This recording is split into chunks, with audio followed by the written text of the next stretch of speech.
지난번 시간에 이어서 심리학 계속 수업하도록 하겠습니다. 자, 지난번 시간에 제가 이 표에 대한 내용을 여러분들한테 꼭 다 숙지하라고 하셨죠. 이건 한 번 더 말씀드리지만은 합성 조직의 기반을 둔 분류법입니다. 위치, 호르몬, 표적 기반, 표적 효과 이렇게 연계되어 있는 내용들이죠. 꼭 여러분들이 숙지해야 될 내용들입니다. 자, 197페이지요. 임상 초점, 뭐 이런 잘 알고 있는 내용이지만 당뇨병에 대해서 잠시 언급된 거 한번 짚고 넘어가도록 하겠습니다. 자, 당뇨병 인슐린의 발견이란 말이 나오고 있고요. 인슐린 기능의 병적 요인에 의한 대사 질병이죠. 당뇨병은 고대에서부터 이미 잘 알려져 있었던 병입니다. 의사들은 인슐린 비족에 의해서 나타나는 당뇨병의 임상적인 현상을 자세히는 알고 있었지만은 당시에는 이제 치료법이 없었기 때문에 환자들은 결국 사망을 하겠죠. 그러나 내분비 생리학 분야의 일련의 고전학적 실험에 의해서 독일의 스트라스부르크 대학에 있는 밍코프스키라고 하는 분은 당뇨병과 이자의 관계를 규명을 했습니다. 1889년에 개의 이자를 수술로 제거를 하게 되면은 당뇨병과 같은 증상을 보이더라라고 하는 것을 관찰하게 되었고요. 그는 또한 이 개의 피부 밑에 이자의 일부를 이식하게 되면은 당뇨병을 막을 수 있다는 사실도 알게 되었던 거죠.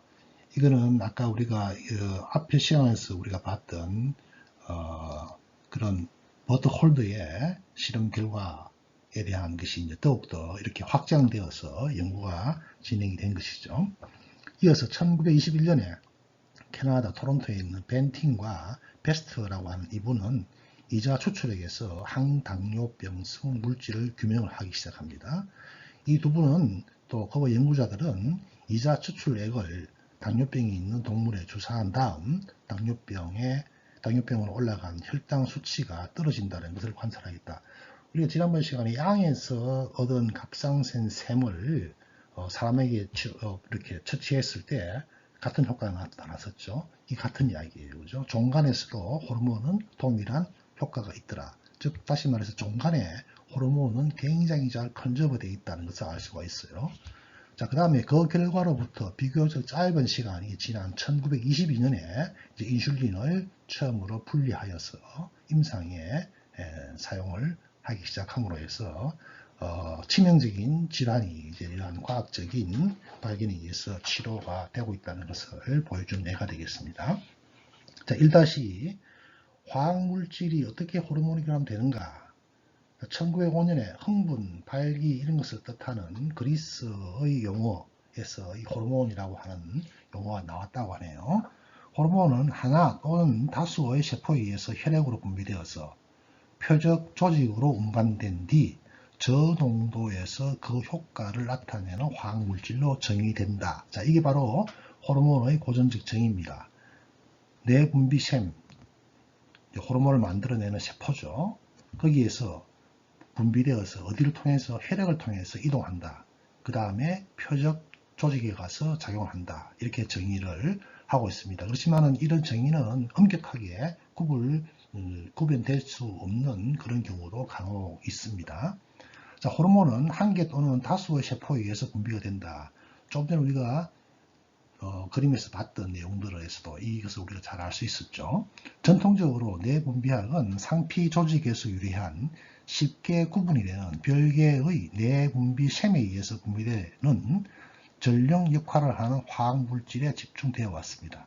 그러나 지금 우리는 호르몬으로 작용하는 분자가 고전적인 이러한 내분비샘에서뿐만 아니라 좀 전에 우리가 앞에 시간에서 표에서 봤듯이 그림에서 봤듯이 내분비세포, 자, 이건 이제 확산 내분비 호르몬 이렇게 이름을 붙이고요. 또 신경세포, 신경세포에서 나오는 거는 신경호르몬 이렇게 또 따로 분류를 할 수 있겠죠. 그 다음 우리가 림프부에서도 아까 뭔가 나왔었어요. 면역계 세포, 이런 것들을 또 사이토카인으로 또 이렇게 분류를 할 수도 있어요.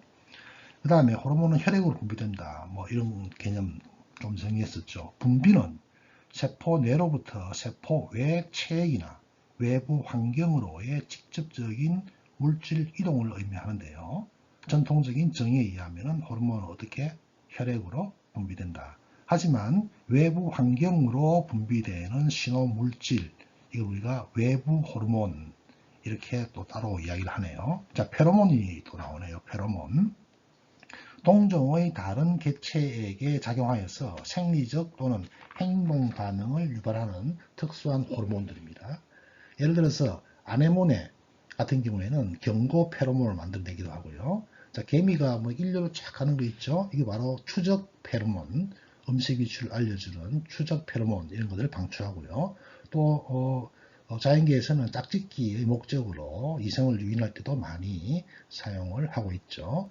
뭐 아래 있는 내용 뭐 재밌는 내용이니까 한번 읽어보기 바랍니다. 자, 그 다음에 호르몬은 멀리 떨어진 표적으로 운반된다.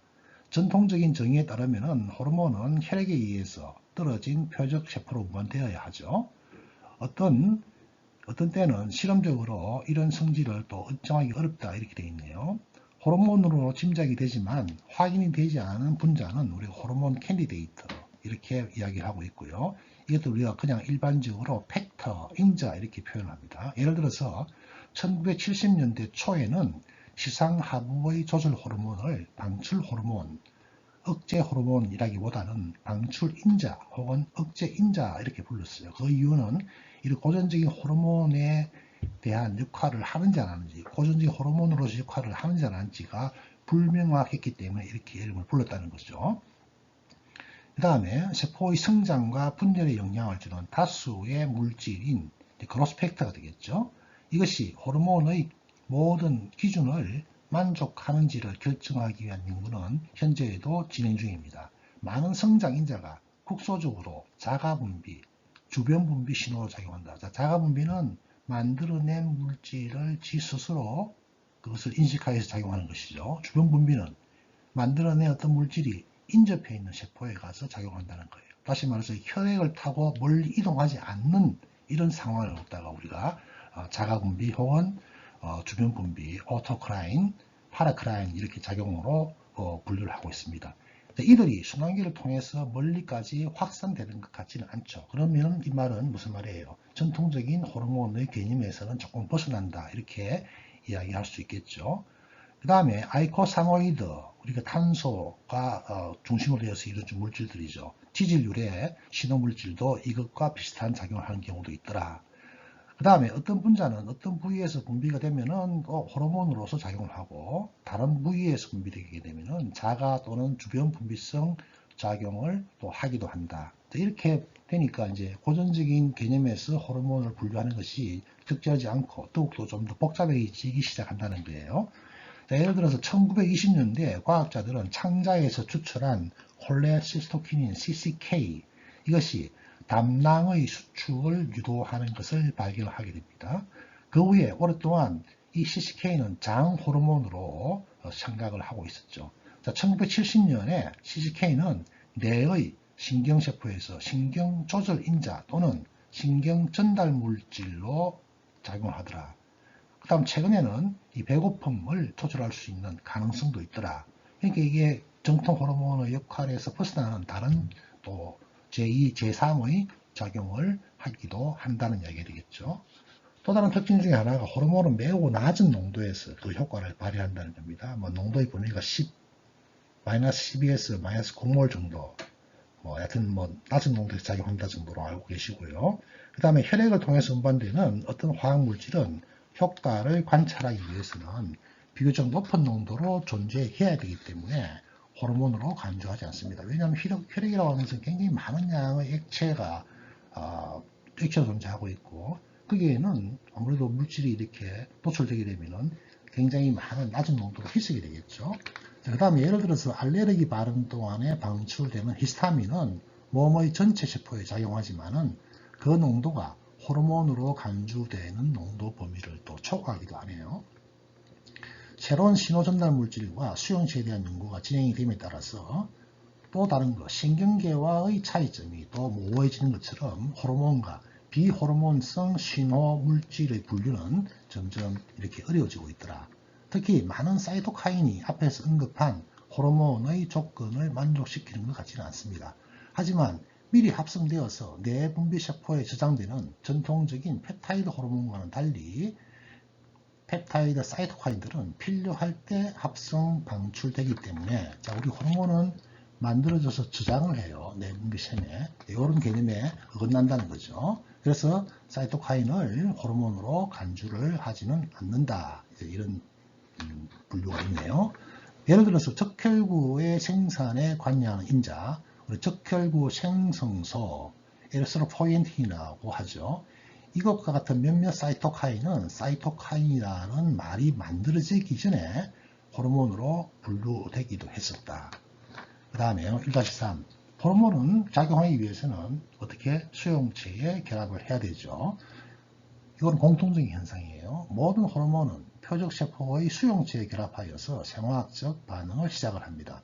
이러한 반응은 호르몬 반응의 세포작용 메커니즘이라고 알려져 있고요. 지금 보고 있는 우리가 앞으로 볼 그림 7-2 그림, 그리고 앞에 시간에 봤던 7-2 표에서 볼 수 있듯이 한 종류의 호르몬이 여러 조직에도 작용을 할 수가 있어요. 또한 그 효과는 조직의 종류나 발생 상태에 따라서 달라질 수도 있네요. 또한 호르몬은 어떤 특정 세포에서는 또 전혀 효과가 없을 수도 있어요. 그 말은 작용할 수 있는 수용체가 없다는 이야기죠. 인슐린이 이러한 예가 되겠는데요. 근육과 지방 조직에서 인슐린은 포도당 운반 단백질과 포도당 대사 효소의 발현을 변화시키죠. 그 다음에 간에서 인슐린은 효소 활성을 조절하지만 포도당 운반 단백질과는 아무런 효과가 없습니다.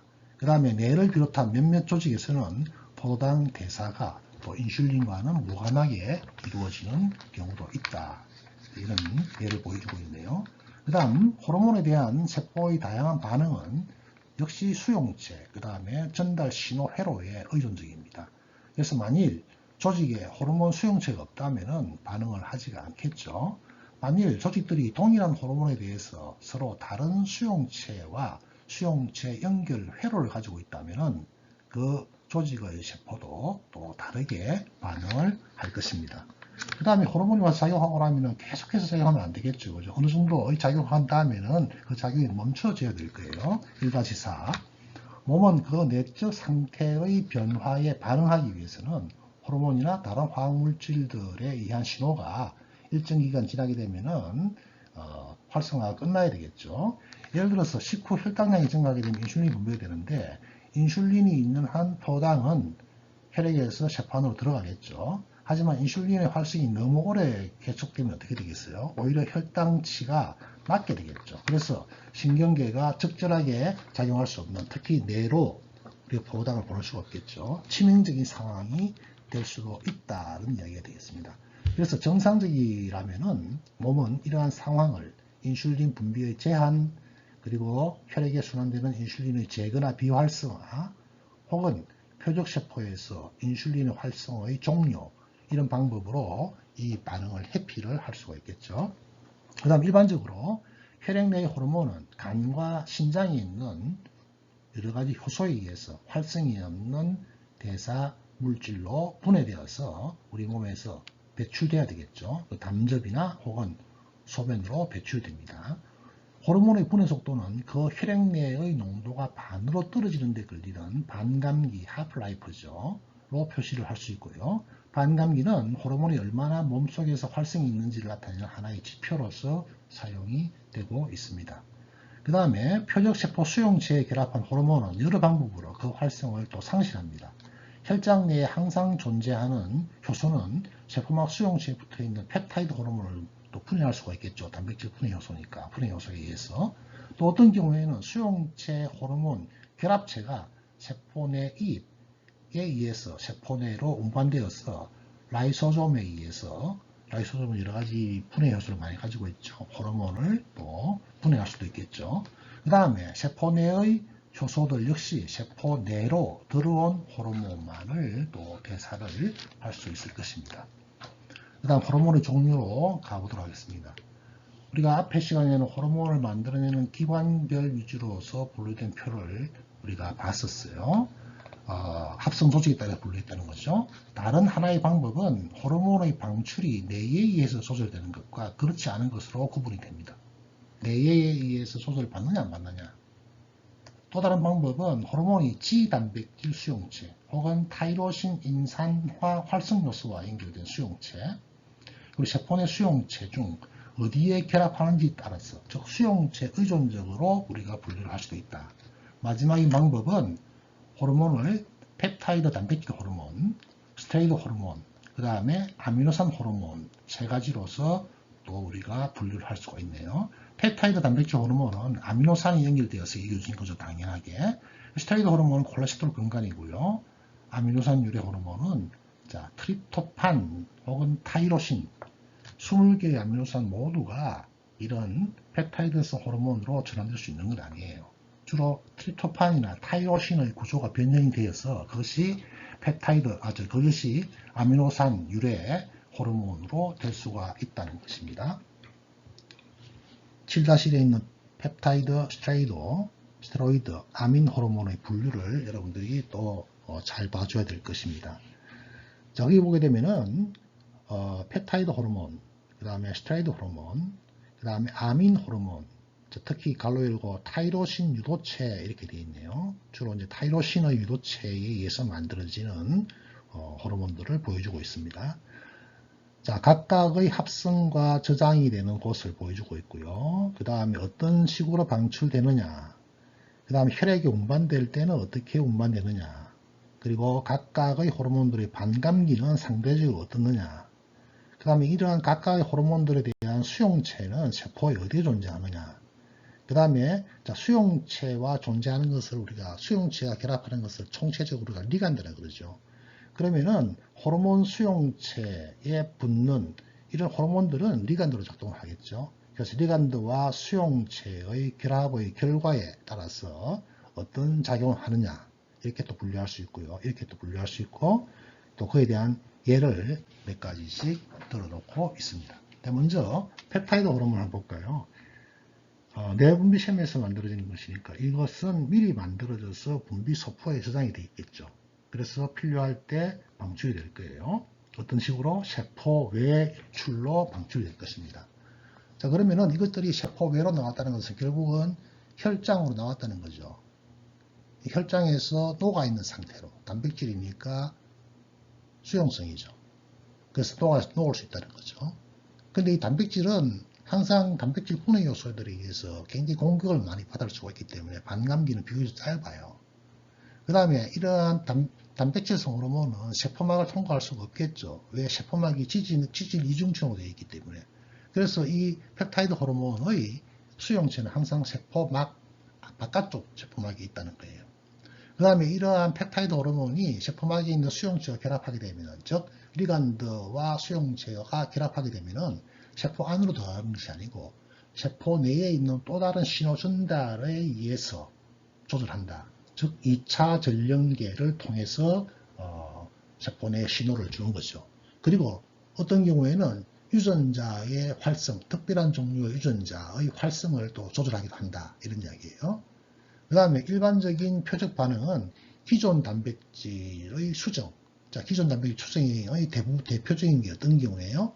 인상기가 붙거나 떨어지는 인산화 혹은 탈인산화에 의해서 작용한다는 것이고요.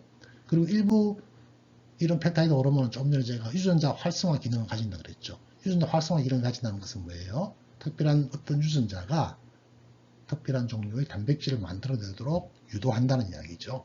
예를 들어서 인슐린이나 부갑상샘 호르몬이 이런 역할로서 작용한다는 거예요.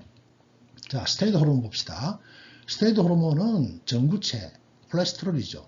거기에서 필요할 때 만들어집니다. 그러니까 클래시컬한 호르몬의 개념이 약간 벗어날 수도 있어요. 그 다음에 모세포에서 방출될 때, 자, 세포막이 지방층, 지질이중층이니까 이것들 그냥 나올 수 있어요. 뭐 이렇게 세포에 유출력이 필요 없어요. 그냥 쉽게 나와요. 자, 그런데 혈액으로 가면 어떻게 될까요? 혈액으로 가게 되면 혈액은 수용성이잖아요. 그러면은 이것들이 물에 녹지 않죠. 그래서 이러한 스테로이드 호르몬은 혈액에서 운반되기 위해서는 이놈을 잡아주는 운반 단백질이 필요해요. 운반 단백질이. 그리고 반감기는 펩타이드 호르몬에 비해서 상대적으로 굉장히 길어요. 자, 이러한 스테로이드 호르몬의 수용체는, 자, 스테로이드 호르몬은 이제 표적세포로 왔어요. 이런 표적세포로 와가지고 수용체와 결합을 해야 되겠죠. 자, 이거는 콜레스테롤 유도체니까 세포막을 쉽게 그냥 통과할 수 있어요.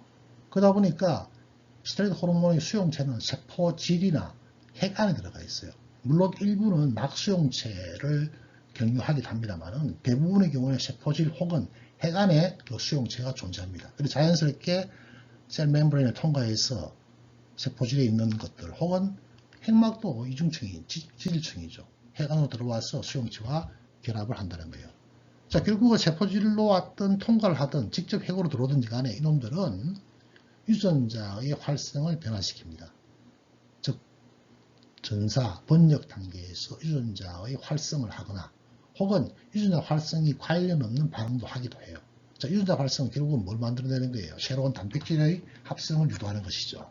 대표적으로 에스트로겐, 엔드로겐, 코티졸 이런 것들이 이렇게 작용하는 것이고요. 자, 그 다음에 아민 유도체 한번 봅시다. 이게 타이로신이라고 하는 아미노산에서 만들어진 유도체예요.